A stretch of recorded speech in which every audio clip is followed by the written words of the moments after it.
Hello dear students, once again welcome back to our channel. So NEET 2025 की counselling के लिए जो बच्चे पार्टिसिपेट कर रहे हैं इस साल, आप लोगों के लिए बहुत ही इंपॉर्टेंट अपडेट आया है on CET cell website. Specially जो बच्चे महाराष्ट्र स्टेट से काउंसलिंग में पार्टिसिपेट कर रहे हैं, आपको ये अपडेट कहाँ देखने मिलेगा और ये अपडेट क्या है, मैं शॉर्ट में फटाक से बता देती हूँ। सबसे पहले नीट की किसी भी काउंसलिंग के प्रोसीजर के लिए या अपडेट के लिए या रजिस्ट्रेशन के लिए आपको सीईटी सेल के वेबसाइट पे जाना पड़ता है। सीईटी सेल की अपनी वेबसाइट क्या है? cetcell.mahacet.org।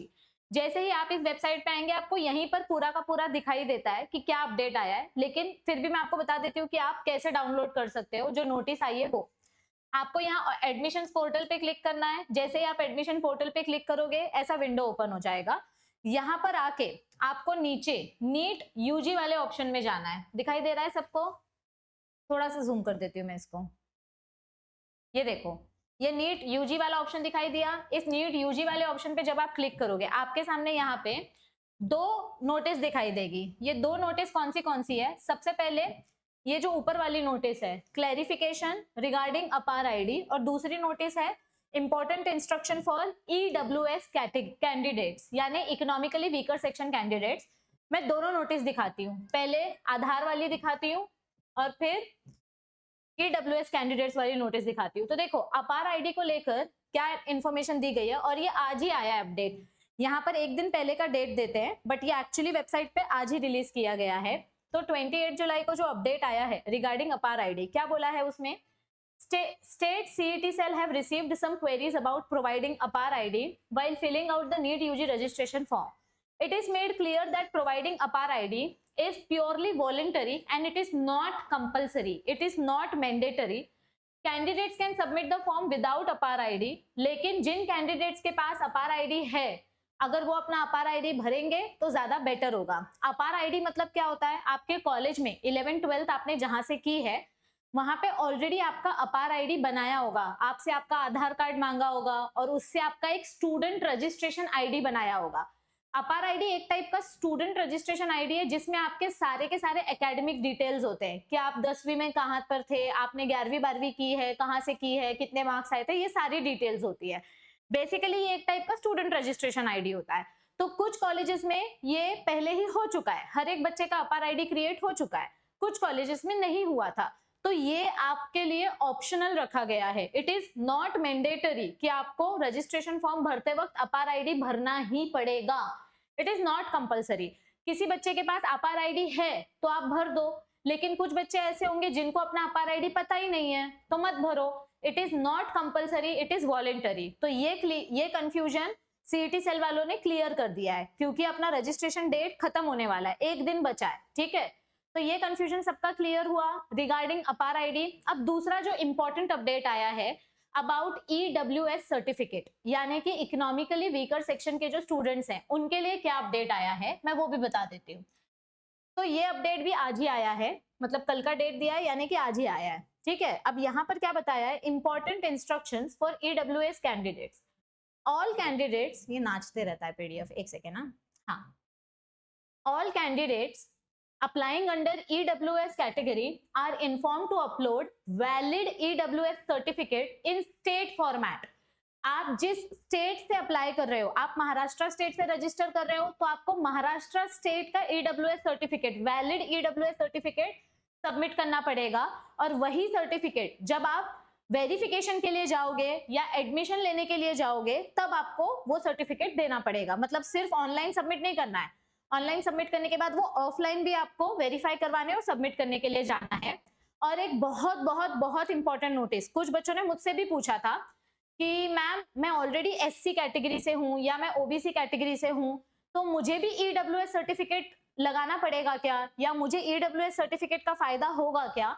तो यहाँ पर it is notified that as per government resolution of general administration department, मतलब इनके जो अलग अलग डिपार्टमेंट होते हैं, उन्होंने ये क्लियरली बोला है कि जो बच्चा candidate belonging to any of the constitutionally reserved categories, मतलब जो बच्चा ऑलरेडी किसी रिजर्वेशन में आता है, जैसे कि SC, ST, OBC, VGA, VJA, NTB, NTC, NTD, OBC, दो बार आ गया, ठीक है, एसईबीसी एंड एसबीसी, इन कैटेगरी में आने वाले बच्चे आप लोग EWS सर्टिफिकेट के लिए एलिजिबल नहीं हो, you are not eligible to claim benefits under EWS category.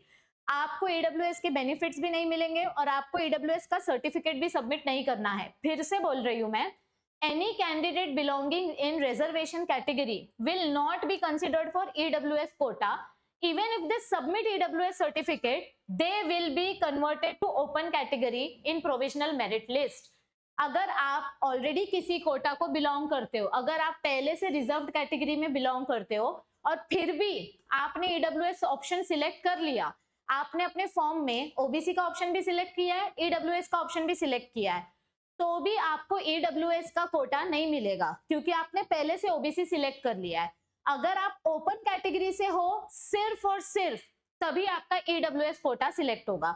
अगर आप ओपन कैटेगरी को छोड़कर किसी भी कैटेगरी में हो तो आपको EWS का सर्टिफिकेट का वैलिडिटी एलिजिबिलिटी नहीं मिलेगा और आप ऑटोमेटिकली ओपन कैटेगरी में कन्वर्ट हो जाओगे। इसीलिए जो बच्चा इन कैटेगरीज को बिलोंग करता है आपको EWS सर्टिफिकेट नहीं देना है। जो बच्चे ओपन कैटेगरी के हैं और इकोनॉमिकली उनकी इनकम लो है, उन बच्चों को इनकम सर्टिफिकेट बनाना पड़ता है और वो बच्चे सबमिट करते हैं। तो यहाँ पर ये पॉइंट भी बहुत ही साफ साफ मेंशन किया है कि अगर आप ऑलरेडी किसी रिजर्वेशन कैटेगरी को बिलोंग करते हो तो प्लीज EWS सर्टिफिकेट मत भरना, नहीं तो आप ओपन कैटेगरी में कन्वर्ट हो जाओगे।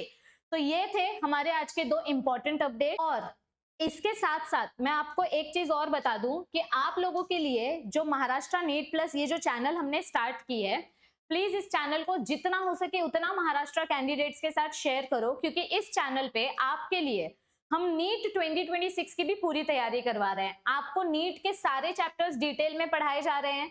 आपके लिए हम अलग अलग सीरीज लेकर आ रहे हैं जिसमें मैं आपको नीट के बहुत ही इंपॉर्टेंट PYQs शॉर्ट में एक्सप्लेन कर रही हूँ। 1 मिनट में एक PYQ आपके लिए लाइव MCQ सेशंस में लेकर आ रही हूँ। एक लाइव MCQ सेशन अपना ऑलरेडी हो चुका है और आप कल हम एक और लाइव सेशन लेकर आने वाले हैं जिसमें मैं आपको क्लास 12 ह्यूमन रिप्रोडक्शन चैप्टर के MCQs, very important MCQs and very important PYQs solve करवाने वाली हूँ। तो ऐसे ही इंपॉर्टेंट अपडेट्स और MCQ प्रैक्टिस और लेक्चर वीडियोस के लिए चैनल को सब्सक्राइब करो। आपके लिए बहुत ही जल्द एक बहुत ही स्पेशल सरप्राइज आने वाला है, बहुत ही स्पेशल सरप्राइज, ठीक है, कुछ सीक्रेट मैं बताने वाली हूँ। तो चैनल को सब्सक्राइब करके रखो ताकि आपको वो सीक्रेट जल्दी पता चले और नोटिफिकेशन मिस ना हो। और जो बच्चे रजिस्ट्रेशन कर रहे हैं प्लीज ये वीडियो अपने फ्रेंड्स के साथ शेयर करो ताकि उनको पता चले कि EWS सर्टिफिकेट किसको भरना है और अपार आईडी का कंफ्यूजन क्लियर हो जाए। So all the best for your process and all the best for your future ahead. I will see you all very soon and NEET 2026 aspirants. Subscribe the channel so that you don't miss a single notification. Bye bye everybody. Take care.